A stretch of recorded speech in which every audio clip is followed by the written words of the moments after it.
Yes. Magandang hapon muli sa inyo mga kasama at muli si Kuya Goods nagbabalik. So may nabalitaan tayo mga kasama, no? May nabalitaan tayo. Talaga namang, naku, parang meron nang bumabaligtad. Bakit kaya? Bakit ba? Pero mas maganda nga yun kung halimbawa naman totoong lumipat na ng partido itong si Apple ba? Apple Nieto. Wala namang masama kasi kapartido naman niya si Yorme. At kung ayaw niya na talaga dito sa partido ni Miss Lacuna, wala rin namang magagawa, no? So yun lang ha. Mukhang nababalitaan natin yung chismis. Pero malalaman natin yan pag nag-file na ng candidacy. Malapit na Anong araw na? Anong petso na? So almost 2 weeks na lang, meron na. No? Pupunta na yan ng COMELEC at magpa-file na sila. Pero bago pa man yan, no? Ito ay page ni Yorme, no? Ito yung pagkikita nila ni Doc Willie Ong. Ayan, sa Singapore. Ayan, maganda na yung lagay ni Doc Willie Ong dyan, no? Pero meron tayong ito na. 'Di ba 21 hours ago, ito ay nung naganap yung pagtulong ng Team Yorme Bilis Kilos doon sa Tondo, no? Kung di ako nagkakamali si Happy Land ito So makikita nyo naman, napakalaki ng area ng nasunugan, no? Kita nyo, di ba? Ito, nako. Talaga namang mamamangha ka sa laki, no? Di umano ito ay kulang-kulang, humigit kumulang na 2,000 pamilya. Etong nasunugan na to. Biruin nyo ang bilis ng pagdating nila Yorme. Nakatanggap ang bawat pamilya, nakatanggap ng tigli 5,000 piso. So napakagaling, no?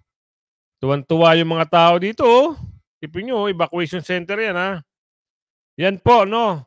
Yun lang na nasagap natin na chismis.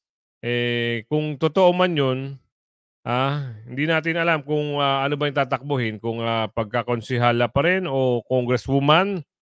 District 3 ba? Nako, kung ito ang ilalaban kay Chua, sigurado po, may pag-asa.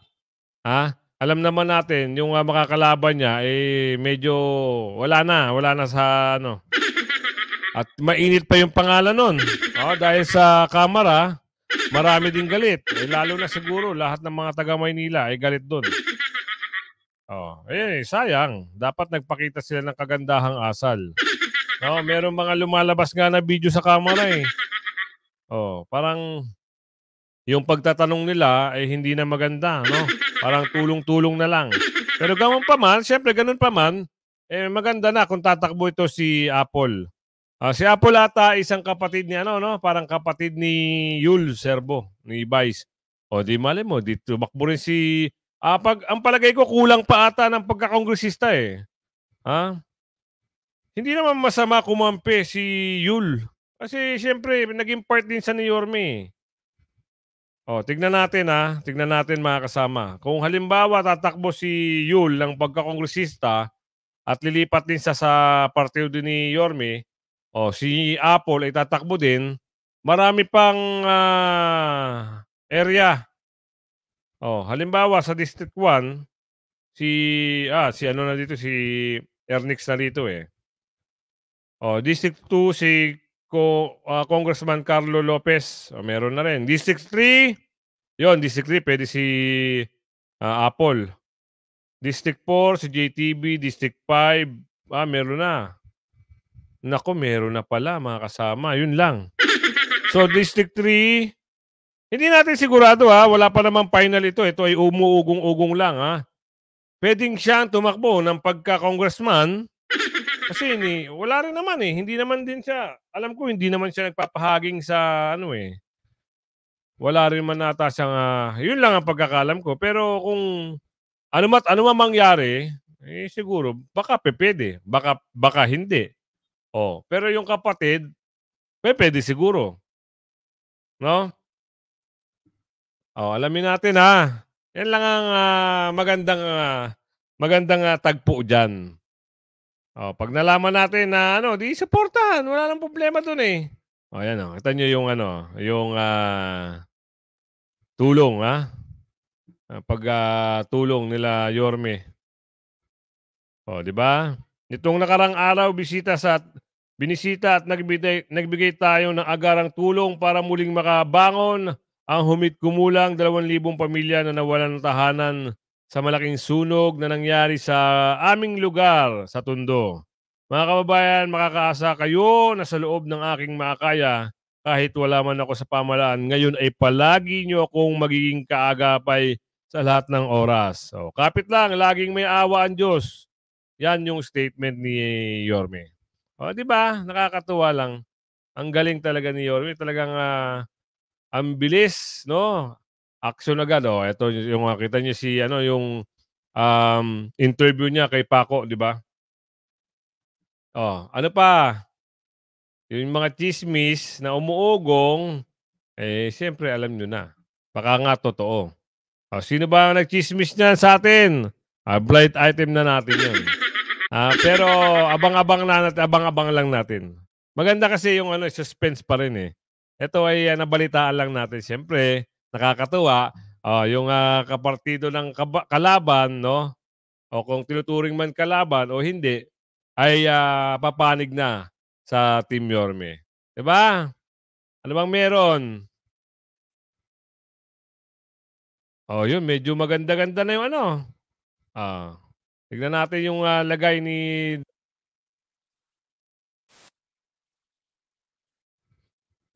yung ano, may parang vlog ni Doc Alvin ito, eh. Patungkol ito kay, Doc Willie Ong. Tignan natin,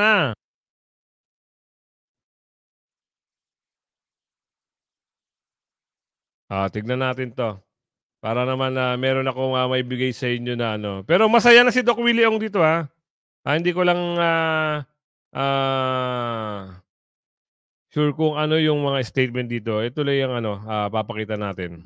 Okay. Oh, ano ba 'yan, Doc Alvin? Dehydrated, tuyo yung skin niya, and talagang nanghihina yung katawan. And inamin niya sa akin, itong bukol na to ay... Today is, I think, August. Thursday ngayon, Dr. Thursday, August. Payat ni Doc Willie, no? Kung makikita natin sa mga dati niyang videos, bagsak yung katawan niya dito, yung balikat, yung braso ni Doc. Saka kita naman sa mukha niya na mas matamlay yung itsura ni Doc Willie. Actually, August 29, Thursday, parang 4 na araw na kami dito sa hospital. At actually, sa all these 10 days, pinakamalakas ko na po dito. Tapos kung mapapansin natin, parang medyo paos, no? Si Doc Willie. Iba yung boses niya dito. Parang hindi malinis yung pagsasalita niya. Pagkatapos ng eleksyon, May 2022, okay naman ako. Wala naman akong naramdaman. So, for the year, medyo okay naman ako. May, June, July, hanggang mga December. Although, ang feeling mo lang, lagi lang may mabigat. So, ibig sabihin, very vague yung mga symptoms na pinakita kay Doc. Di niya mapinpoint kung saan nanggagaling yung pain or yung discomfort. Basta meron daw mabigat. So, pag ganun, talagang hindi agad obvious yung mga sintomas. Pwedeng mas late malaman kung ano man yung sakit ng pasyente. Sa mga 2023 na, mga April, medyo hirap na ako mag-medical mission.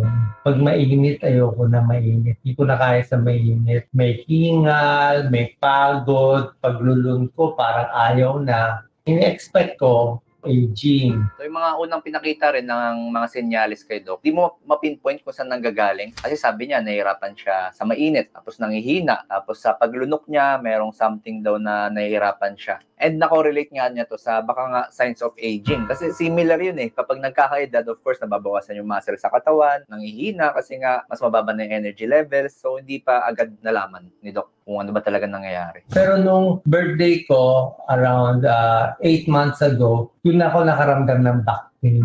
Matagal na ako may back pain. Matagal na ako masakit ang likod. Pero this time, biglang may masakit banda dito sa taas. Okay, so 8 months ago. So 8 months before siya hospital or before gawin tong video na to, doon na siya nagkaroon ng back pain. Although meron naman daw siyang back pain before, pero ngayon meron na siyang mas intense na pain dito sa likod tapos umaakyat daw pataas. So kapag ganyan po yung mga sintomas natin, kunyari matagal na tayong may iniinda sa katawan. So sabihin natin masakit yung tuhod, pero biglang nagbago yung intensity. Biglang dati kinakaya mo pa, pero ngayon parang hindi na. Parang mas hirap ka na maglakad o kaya naman lumilipat sa kabila. Kapag ganun po, dapat pinapacheck na rin sa doktor. Kasi baka hindi na yun basta-basta kirot eh. Baka may nangyayari ng something doon sa tuhod or kung sa mga parte ng katawan. Ito mga butas to ng mga biopsy. Biopsy 1, biopsy 2. Okay, so makita natin dito. Ngayon merong pinapakita dito si Doc Willie Ong.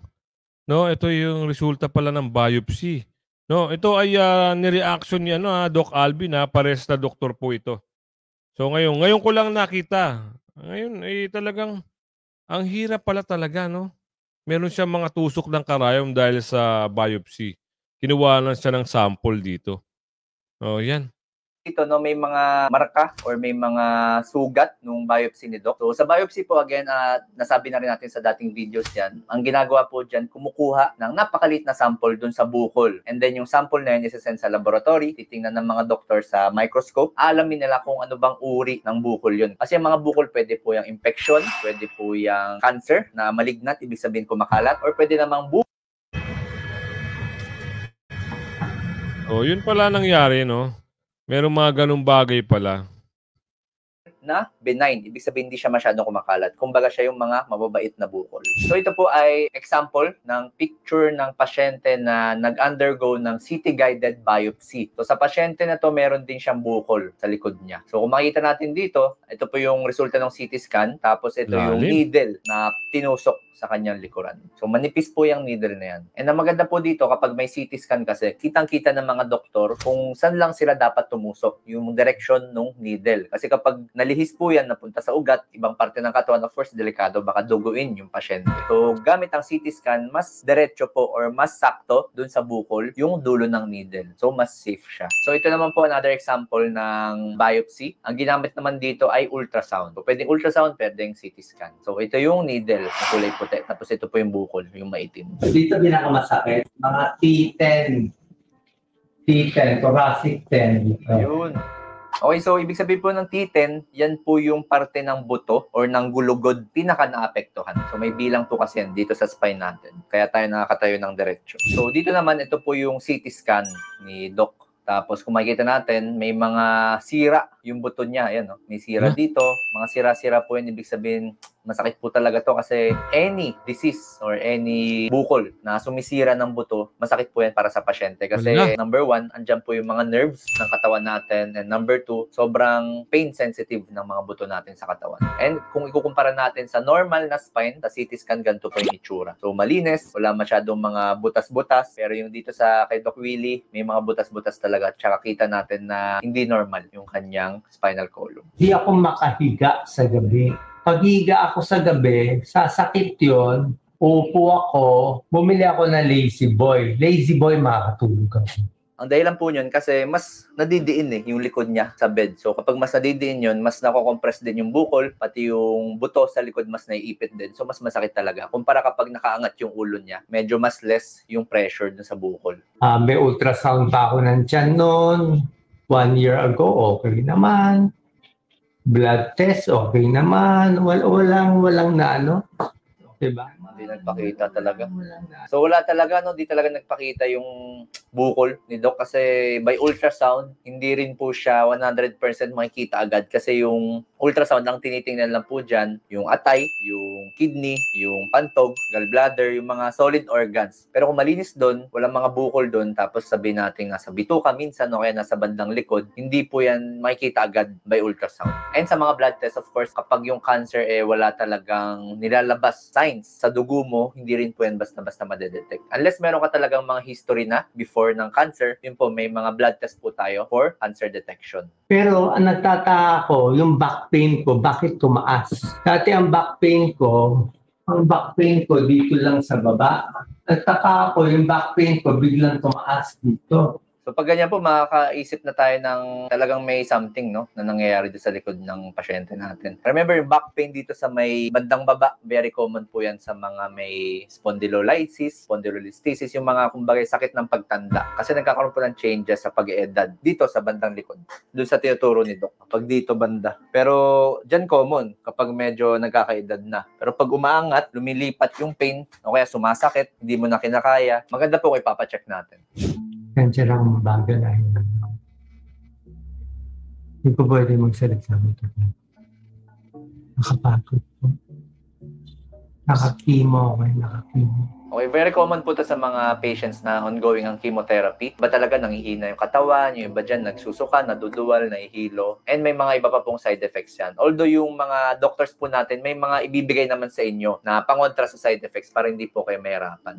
August 18, 19, bago ako nagpa-admit sa hospital sa Maynila for the 3 days, sumobra sakit ang likod ko. Tsaka iba pang symptoms ko, yung tiyan ko lumalaki. Ang ginagawa po kasi ng chemotherapy, pinapatay po niyan yung mga cancer cells sa katawan. So, para hindi siya kumalat. And of course, para yung size ng bukol hindi lalaki and hoping na mas lumit pa siya. And para makatulong din sa mga sintomas na nararamdaman ng pasyente. So, maganda po maging open tayo sa mga doctors natin, lalo na sa mga pasyenteng nag-ongoing ng chemotherapy. Sabihin natin kung ano yung nararamdaman natin ng mga side effects para ma-adjust po yung mga dosage. Worst pain of my life, 10 out of 10, iiyak ka. Lahat na ng buong gabi walang tulog. Pag mga mobile talaga, sila pa yung ang bilis magkaroon ng sakit eh. Pag yung mga masasama ugali, sila yung mas healthy. So yan mga kasama, dito natin nakita, no? Dito natin na sa video, no, ni Doc Alvin, no, yung mga na-experience ni Doc Willie Ong, no? Talagang sobrang sakit pala, tapos yung biopsy. Ngayon, dapat tayo mapanuri tayo sa lahat ng mga kinakain natin, no? Stay healthy at kung pwede, wag na kayong mag-rice. Alam nyo kasi yung sugar, yan po ang unang-unang kasi sugar yan eh. Yan po yung pinaka gustong-gusto ng mga cancer. Kaya dito na siguro natin tatapusin ng ating video, no? Yun lang, nabigyan ko kayo ng konting pahapyaw papunta dito, patungkol dito sa naging case ni Doc Willie at doon sa chismis na nagkabaligtaran na. Ayan, maraming salamat po at mabuhay kayong lahat. Bye-bye!